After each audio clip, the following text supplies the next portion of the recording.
Once upon a time, in a quiet, peaceful forest, there lived a sly fox. This fox was always looking for ways to trick smaller animals. He was clever, but maybe not as clever as he thought. Not far from him, in a cozy little burrow, lived a kind and clever rabbit. The rabbit loved his home, his flowers, and most of all, he loved using his wits. One day, the fox was feeling particularly hungry. Rubbing his paws together, he thought to himself, "Aha, I'll trick that rabbit into coming out, and then I'll have a tasty meal." The fox went to the rabbit's burrow and knocked ever so gently on the door. Tap, tap, tap. In his sweetest, most syrupy voice, the fox said, "Little rabbit, oh, little rabbit, I'm inviting you to a grand feast. Come with me and I'll show you the best food in the whole forest." But the rabbit wasn't fooled. He was clever, after all. Still, he didn't show it. Instead, he smiled and said, "That sounds lovely, Mr. Fox. But first, let's play a game." The fox, thinking he was oh so smart, laughed loudly and said, "A game? What kind of game?" The rabbit grinned.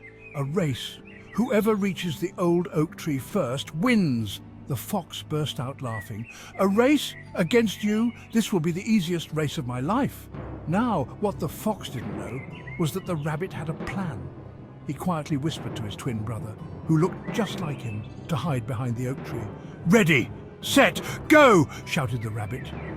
The fox dashed off, running as fast as his legs could carry him. Leaves flew into the air as he sped past. But the rabbit, oh, he ran very slowly, letting the fox race far ahead. Meanwhile, his twin waited patiently by the tree. As the fox neared the oak tree, the rabbit's twin brother suddenly jumped out. He touched the tree and shouted, "I won!" The fox stopped, panting and wide-eyed. He was out of breath and completely confused. "How did you get here so fast?" The real rabbit caught up, smiling from ear to ear. He said proudly, "Cleverness can outsmart strength, Mr. Fox. Greed doesn't always win." The fox hung his head, feeling embarrassed and defeated. With his tail drooping, he walked away quietly and never bothered the rabbit again. And so the rabbit and his twin lived happily ever after in their cozy little burrow. The moral of the story? Clever thinking can outsmart strength and overconfidence. Thank you for listening to The Clever Rabbit and the Sly Fox. Remember, sometimes a quick mind is the strongest tool of all.